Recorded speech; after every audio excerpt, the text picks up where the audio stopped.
قبیلہ غسان اور قبیلہ بنو قین کے چند مشائخ بیان کرتے ہیں کہ حمص کی لڑائی میں حق تعالیٰ جل شانہ نے مسلمانوں کے صبر کا بدلہ یہ دیا کہ حمص والوں پر زلزلہ آیا،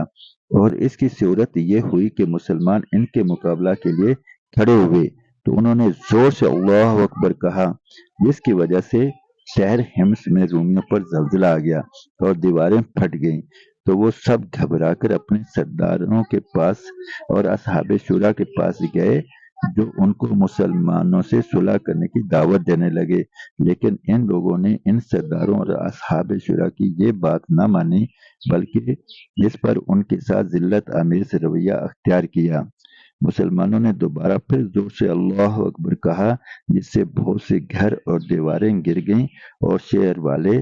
پھر گھبرا کر سرداروں اور اصحاب شورا کے پاس گئے تو انہوں نے کہا،